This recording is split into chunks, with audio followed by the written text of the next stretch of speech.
This, in my opinion, a fence charger, electric fence, is a very, very valuable tool on the homestead. So let me just get to it really quick. What do you need for a fence charger? For a fence charger to work, you need a positive charged wire, and you need a ground. Alright? This is a fence charger that I have. It's a 30-mile, up to 30-mile fence charger, Patriot P10. I really like this one because it is indoor or outdoor. It is AC or DC. Right now I'm inside a well house. I've got it plugged in, so it's running off AC, but I can take it out to the back of my place, put a battery on it, put a trickle charger, a solar panel, a small solar panel on the battery, and I'm probably good from, you know, so many cloudy days. I'll be good for a long, long time. If you'll look, you've got a red lead coming out over here, a black lead over here. The black lead obviously is a ground, if you know anything about electricity and electronics. Black lead, this particular charger comes with alligator clips. The black lead is simply attached to a 3/8 inch rebar that I drove in the ground, about 3 feet long. That is my ground. It's not my only ground, and I'll show you in a minute a little trick I've learned that may be important for you to know. And the red wire comes over and charges the wire that you want your animals to touch when they're in places you don't want them to be.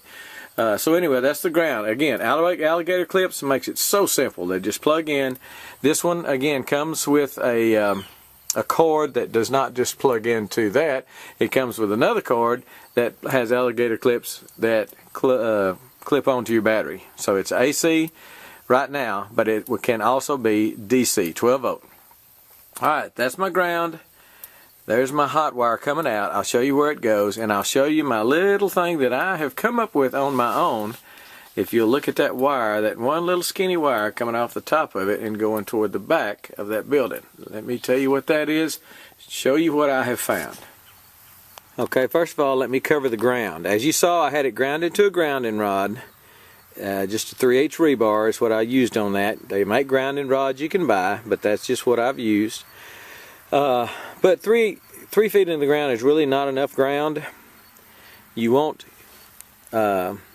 just want a good ground. So what I have done and found this to be to work very, very well is this is a woven wire fence that I put up, metal T-post in the ground.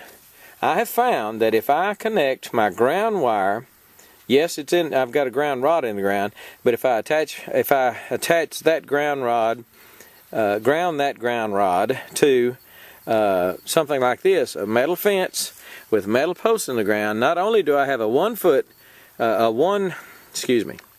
not only do I have a 3-foot ground rod drove in the ground that I'm using right by the charger, but I also have this as a grounding rod, and the next one over there is a grounding rod, and about 100 more just like it. This fence is connected to each of these T-posts by these clips, so all this fence is grounded. I have found that if I will attach a ground wire to my metal fence with metal T-posts, I get a tremendous ground. I've never seen anybody do that or talk about that on the internet as being an option for developing a good ground on an electric hot wire system. But I found that to be the case. And not only will it shock because an animal touches the ground, is standing on the ground and touches the hot wire, but also if that animal peeks through, is putting their head through and touches the wire, even if the ground is real dry and doesn't have a lot of shock value, a lot of ground value in the soil, if they touch this hot wire, and that's what this is, if they touch the hot wire and the fence, they're getting grounded and it's going to pop the snot out of them. So a good trick, if you have metal T-posts, is to use something like this. Ground to a ground rod, yes, but also ground to a fence, especially if you have metal T-posts. That just has been worked great for me. Okay, and as I said, we have an alligator clip from the positive side. Inside here is the fence charger. The positive comes out here, and right now I've just got it sitting on this nail. It's not because I was just touching the fence, and it's not going to shock me. However, when I take it off of this and put it down here, this is what feeds my fence. Listen.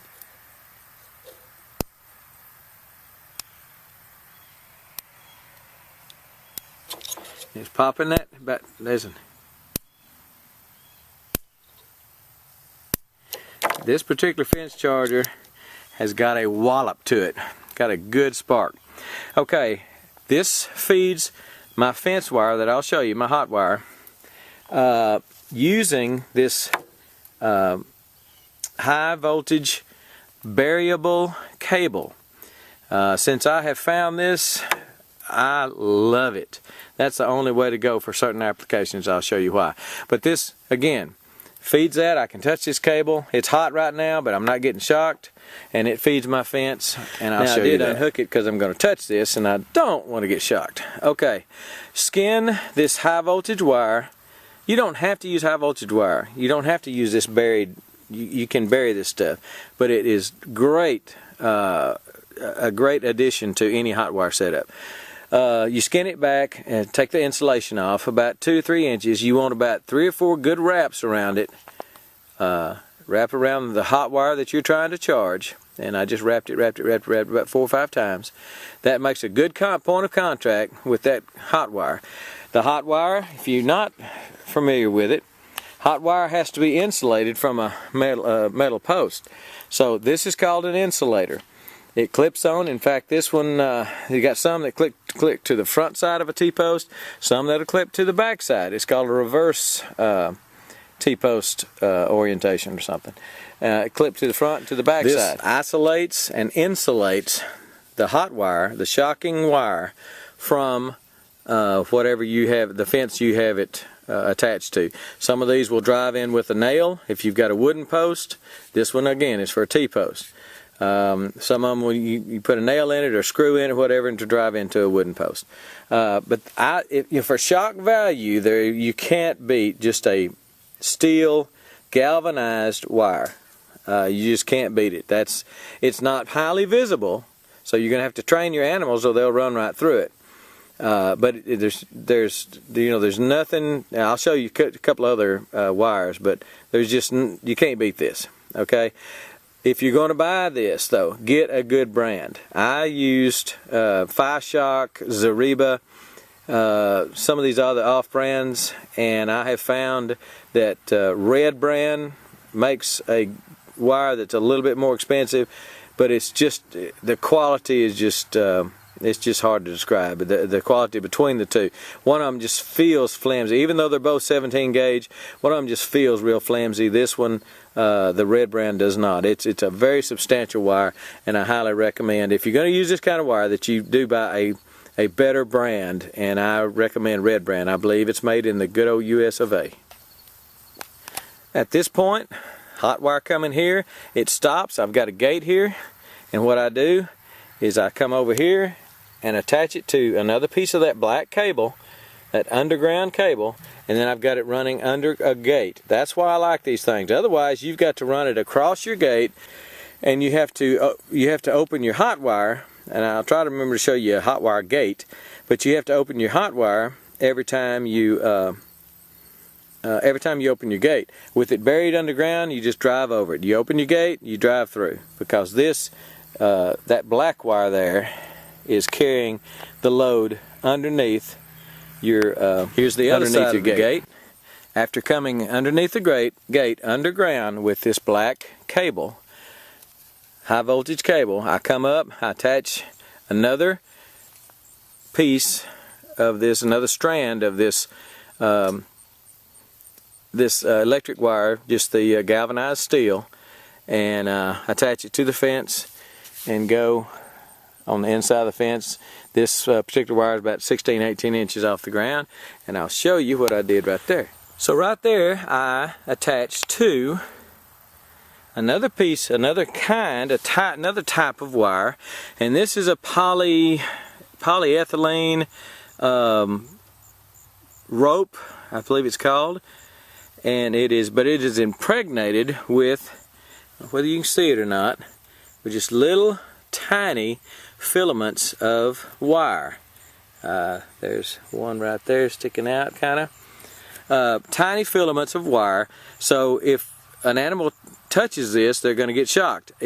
There's not as much there's a less chance this is going to shock them, because it's just they may hit the poly instead of the wire.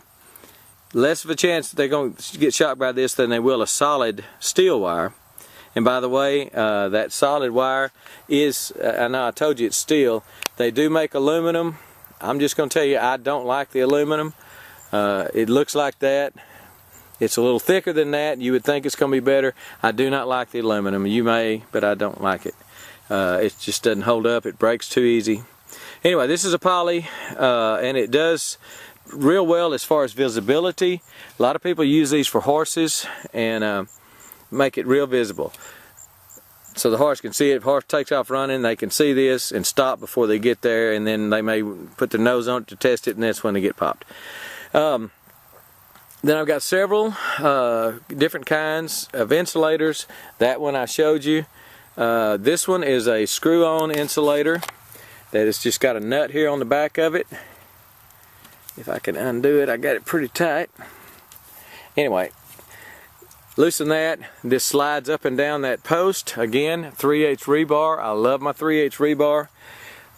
Slide up and down the 3/8 rebar to give it whatever height you want it for whatever animal you're trying to keep in. You may use 2 or 3 of these and put up a 2-wire fence, 3-wire fence, whatever. This is about a 3-foot post. 4-foot post, I've got it in the ground. It's about sticking up about 3 feet. So I've got this at about 14 inches. And then on top I have this type of an insulator, and it's just a cap made to sit on top of that post right there, and just sit up there like that. And that's the top insulator. Just again, 3 different kinds of insulators, that one, and that one, and they make several more. This is the end. I came around here and made a circle, or made a U shape to fence off, and the sun's fixing to get in your eyes, but to fence off my fig tree, and then a persimmon tree I have that I didn't want the animals to get in.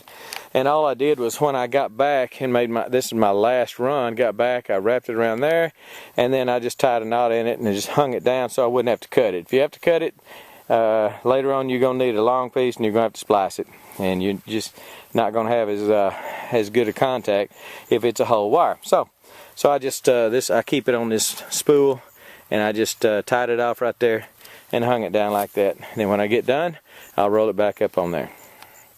Let me show you how I tied it to the fence on the back. So when I got here, I used T-post insulators. Typically, that one is going to go around a T-post, but it also makes, there's more than one ways to use an item. So I just came and clipped it on that fence right there, and then use that to stretch to pull against. You get your insulating value here, and then I actually was coming, my first run came from here, wrapped it around there 2 or 3 times, came up, wrapped around that, stretched both of them tight to where they're not hanging down like that, they're both out like this and tight, and then made the corner. I'll show you the corner. So there's the corner. I'm coming from down there where I just showed you, where I've got it attached to the fence with those 2 insulators. Comes up here, makes that corner. Right here I've got another post, and these posts are about 30 feet apart. So you don't have to, that's one good thing about electric fences, you do not have to put your posts 8 or 10 feet apart. You can stretch them a long way, 30 foot, 40 foot, probably 50. Got the top on it, got the screw-on adjustable, and then we come up here and make the corner. What I was trying to do mainly is keep them out of that persimmon tree. As you can tell, that persimmon tree is candy to my donkey, and I'm afraid to make him sick. Make that corner, go back down there where I've got it tied off, and I already showed you that. And that's this particular wire. Let me show you one other application. Okay, we're in my backyard now, and what I'm trying to do is protect that stand of peas. It's about 50 feet long, and they're about 3 feet tall, and they're starting to make peas. and I'm hoping that they're going to make peas before we get a frost. We're supposed to have a frost in about 3 days. I'm going to try to protect them from that, and I'll show you how I do that in another video. But this is another thing, another way that I strung this. This is called twine, and it is impregnated also. I don't know whether you can see that shining in the sun, but it has got wire wrapped around it, 2 or 3 wires wrapped around it, impregnated in the wire, and this does a better job, in my opinion, than that yellow rope. It's not as highly visible as the yellow rope, but I think there's a better shock value here. I think they have a more likely, it's more likely that they get shocked using this type of twine than it is that yellow rope. Again, the best is the single wire galvanized steel. That's the best. These T-posts are about 2 feet long. I have found that I can keep my sheep in running a 1 wire about 16 inches off the ground. Maybe like 12 to 14 inches off the ground. It has done a wonderful job. They've been in here several times. I know they want those peas. That is candy to them. But they cannot get to it because they are not willing to come across this. Again, you can see it's 12, 14 inches tall. So this is a good way to do it also if you have smaller animals, sheep. I'm not sure about goats. Goats, you may need 2 or 3 wires. In fact, they recommend 3 wires for sheep. But I have found that 1 wire keeps my sheep in, keeps my donkey in. He could step over it and never touch it, but he doesn't. They know what it is. They're scared of it. Don't blame them. I've gotten bit by it. It hurts. It will knock the shiitake out of you, okay? So, and that's what you want. You want a charger that will pop you. You don't want one that just plays with you. You want one that will hurt you. I mean, you know, not hurt you. It ain't gonna hurt you, but you know what I mean. One that will really knock the dog out of you, or them. You don't want it to knock the dog out of you. Now, so this is it. This is the other wire, the other application that I have around these peas, and it's just a simple one. I make the corner there and go that way and attach in the same manner I attach the other one. I attach this wire too. And I need to show you an upcoming video of my newest chicken tractor. That's pretty cool, and I have the retractable wheels.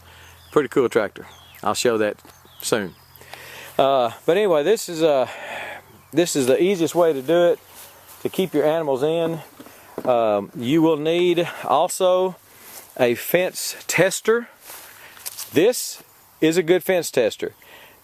It just is not a good way to do it. It hurts. So you need a good fence tester like this. This one plugs in the ground. Got a little probe where you get your ground.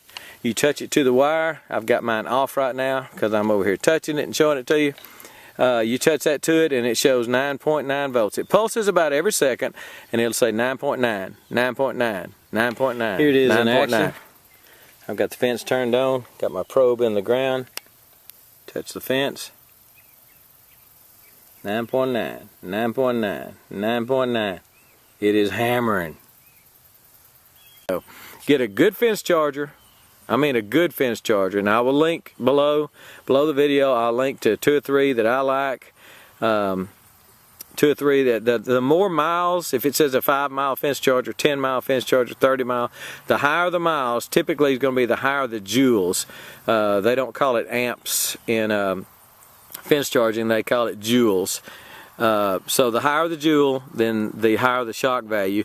Good insulators, good wire.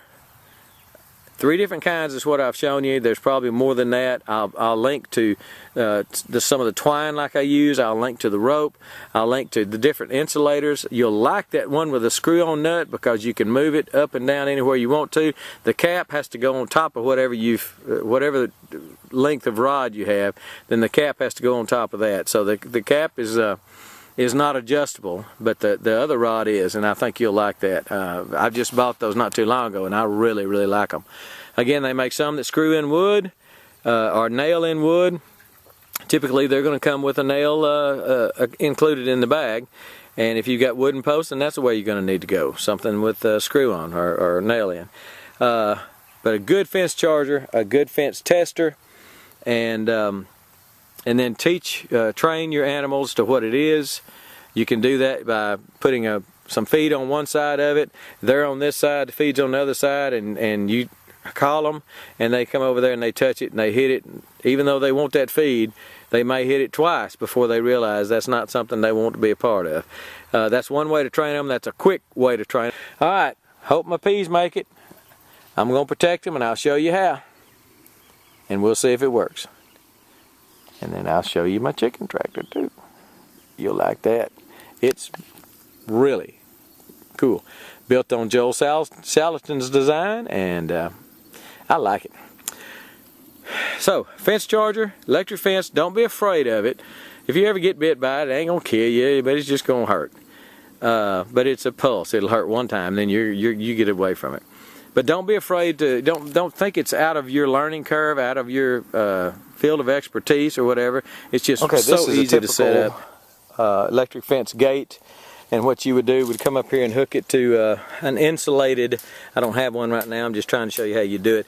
You'd hook it to an insulated yellow insulator or a loop that you've got in the wire, and it's got a spring here to where you can, that pulls out, and so you stretch it up to where you want to hang it.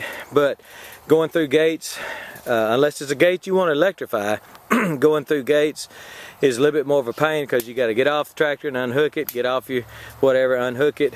But with that black wire running under the gate, you don't have to do that. So I'm using the crap out of that black wire. Love it.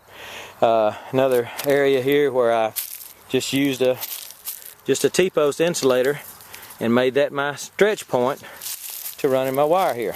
Okay, so those are useful for that. It's a pretty good application. I've never seen anybody use, but it's something I either came up with or thought of or something.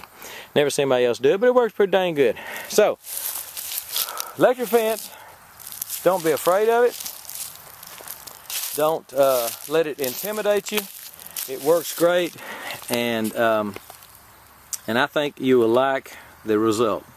Get to keep your animals in without spending thousands of dollars on a fence, and it's transferable, it's movable. They can be in this area today, move the fence tomorrow, they're in another area, and I like it. I think you will too. I'll put links below to just about everything I can think of that's got to do with electric fence. Okay. Alright, I think, hopefully, hadn't been too long. I know it is, and I'm sorry, but we're gone.